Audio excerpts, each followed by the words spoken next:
Okay, Taurus. This is your week ahead tarot card reading by Born Without Boundaries Tarot. It's a message for Taurus, sun, moon, and rising sign. So if you're not a Taurus, you're like, why am I seeing Taurus message? Because there's something in this message that's for you. It always arrives at just the right time. And this is where your message begins. What is it? I can't see it. Okay.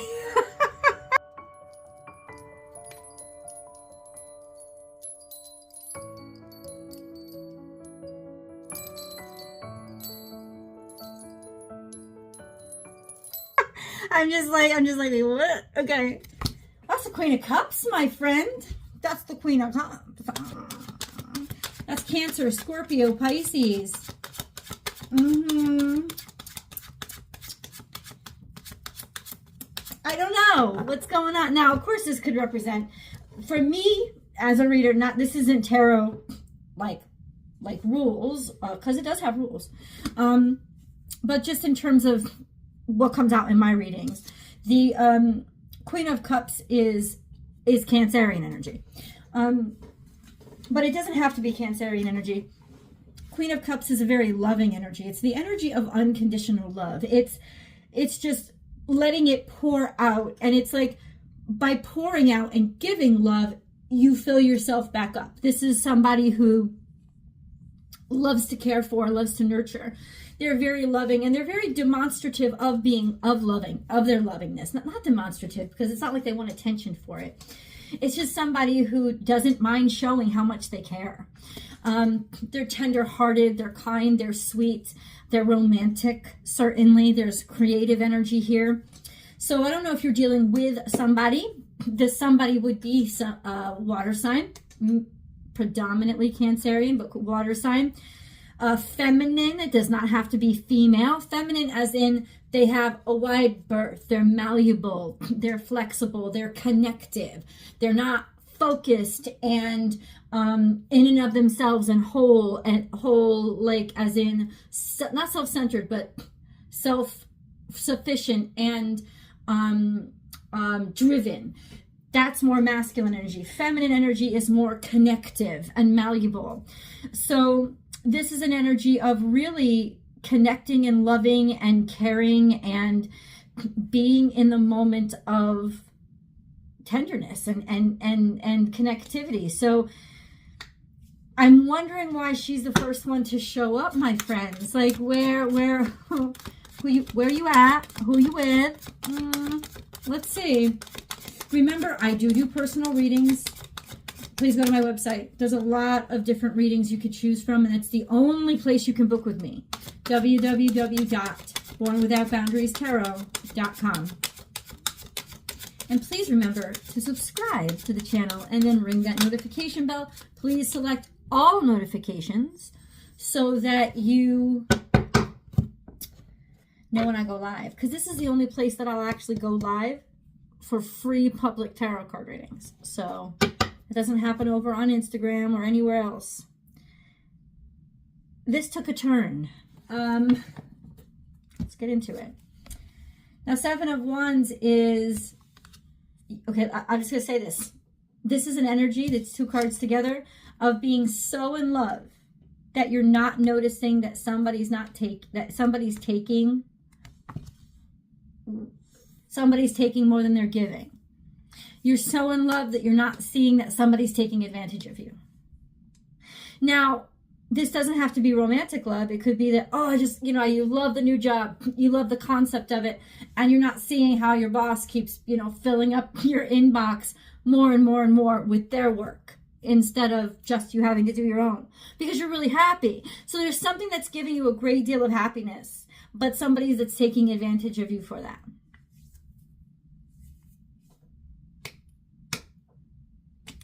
Your kindness is being genuinely taken advantage of. Now, some of you might be like, I don't care. I'm happy.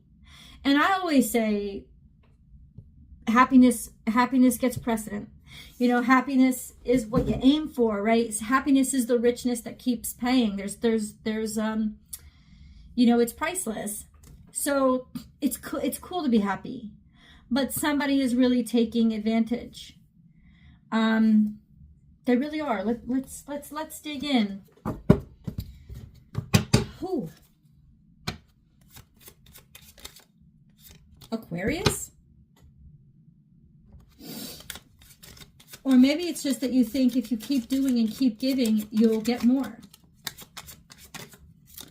Because, oh boy. Wait a second. So we have the Star card to clarify the Seven of Swords. We have the King of Cups, who is definitely contained in his feelings and his emotions. This is emotional stability when you get to the King of Cups. And then we have the Magician, which is somebody who is a master manifester at everything they do. This is a sign. You have so much talent, skill, and ability, but you are letting all the love that you give and all the caring that you do distract you from all that you are capable of. That's the Seven of Swords. So it's probably not a person in particular that's taking advantage of you. It's this energy of taking care of everything, taking care of too much, taking care of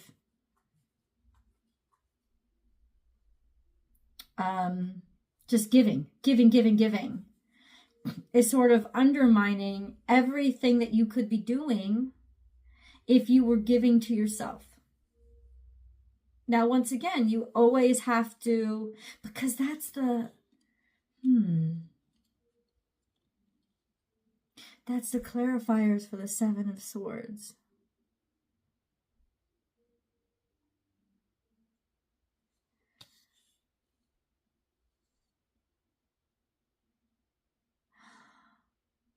Hold on, it just came quickly and left.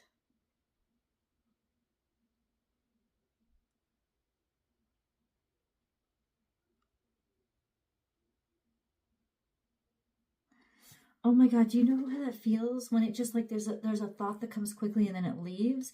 And that's probably just, it just means that, yeah, wasn't supposed to be said. All your love is draining you, but it's making somebody else feel ridiculously special. Or it's making some situation, like all of your giving and all of your energy is making somebody else feel, or it's bringing out the best in somebody else. But it's taking from you, it's draining from you. And maybe you know this. And maybe this isn't a somebody else, right? Maybe this is your career. And you know that you're just like, got to give it your all. And that it's draining. And that in some ways you almost know that it's taking more than it's giving right now. But there's this essence of, I know it, but it's worth it. Like, in other words, whatever this is, let them have it. Because I love that it's making something out of them. I love the result through them or through this situation. We need more information here, please. What do we need to tell Taurus? This is more Aquarian energy for me. Stranger in a strange land, Orion, feeling like you're not good enough. Oh. It's almost like you feel like you are not good enough for who you're being judged by or who you're finding yourself amongst. But you absolutely are. This is just what you're feeling. So there's an energy of almost like imposter syndrome. Oh, I'm not a psychologist, but that's what they would call it. Psychologists would say this is like imposter syndrome. This sense of, I love this like crazy. I love it so much. I'll never feel like I'm good enough for it. But oh my God, there's magic happening. And there is magic happening now. And I think it's because you can never give this enough that all this magic is happening. And it could be dealing with somebody who feels really good being odd or being unique or being unpredictable. somebody who is very creative because the magician is here, the energy of somebody who makes the almost the impossible happen because they have so much self-esteem, and you're contributing to that. You're contributing to something being exceptional. You're like an energy source for it. Or you just don't feel like you're good enough here. You don't feel like you're good enough for who you find yourself amongst. You feel too ugly. You're not, but you feel that way. You feel too ugly. You feel like I don't have the education. I'm too stupid. I'm not talented enough. Why am I here? Why am I amongst these people? Because you are one of these people. You know, something that I've learned, and it has been a hard lesson, but something that I've learned is I've said it, I've heard it a million times, and I don't like sometimes when I hear it, because it kind of makes me own my own shit. You do not attract what you want. You attract what you are. You attract the vibration you're putting out, dude. That's all it is. That's what it is. That's the truth. And so you're amongst the stars now because you are one.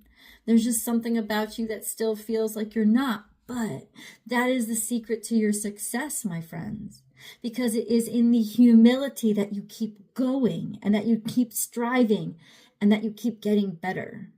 Ooh, what a beauty at Taurus. What a beautiful message that is. Like, that's one of the most beautiful messages. It's almost like you needed a big old hug, and God just wanted to send me a big old hug, give you a big old hug through me. I love you. It's just this sense of, you deserve this big old hug. It's got to come your way. You absolutely, I don't know what this is. And I know you feel, maybe this is the first time in a long time something nice has happened to you, which is why you're thinking, oh, no, this can't be for me. And I'm sitting here like a petty bitch thinking, oh, I wish this was the Cancerian reading. But it's not. But it's your reading. And the reason why you're here and the reason why it's coming to you is because, of course, we get the Death card. Nothing bad. It's like you got a life of extremes. It's like you've had extreme ups and extreme downs. And this is the time when you rise. This is upright. So this is resurrection. This is what's on the other side of after everything fell apart, or what's on the other side of a lot of fucking pain. Now, it could also mean there was a total ending somewhere, a complete finish. The kind of thing that you don't come back from because you're not supposed to, because you're not that anymore. But the universe is saying this is stability after that extreme change. So it's almost like somebody feels really secure in this extreme energy. Somebody feels really secure. I'm not picking up toxicity, because sometimes with the Death card, you could, because it's Plutonic energy, it's Scorpionic energy, can be toxicity. I'm not really picking up on it unless you have become a mainstay or a support system for somebody who's going through a lot of maybe detoxing, or purging, or you're purging of those toxins, and you're starting to stabilize in your life right now. You're starting to stabilize after an extreme shift that has happened to you, or you will start to now, or whoever you're dealing with is actually becoming kind of that mainstay for you, that security, it's not a safety net. It's almost like a cornerstone, or anchor. Yeah, that feeling. Let's keep getting more. Taurus. What is all this about? What is all this about? This is a Virgo energy.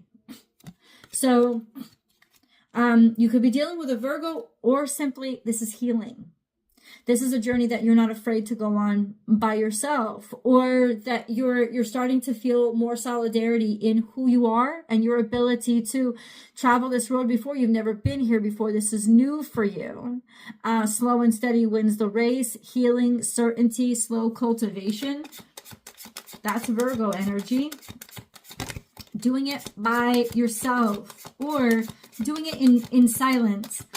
If the Hermit card isn't in reverse, for me, it's usually not intentional secrecy, but even the Hermit card upright keeps to itself. It likes its privacy.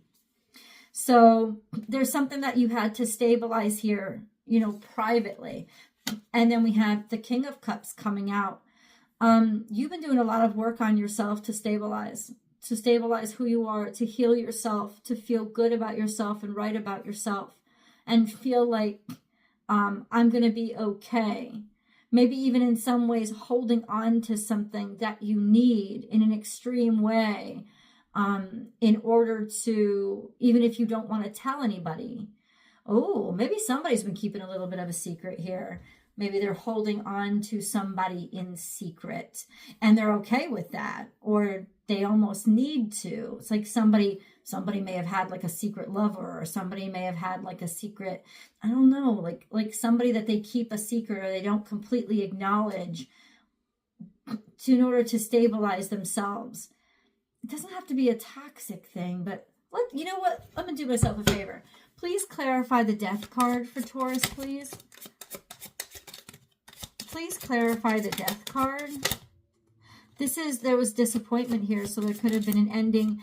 Oh, a surprise ending because of a bad disappointment. Oh, okay. Okay, and now you're trying to stabilize and heal from that and come back from that.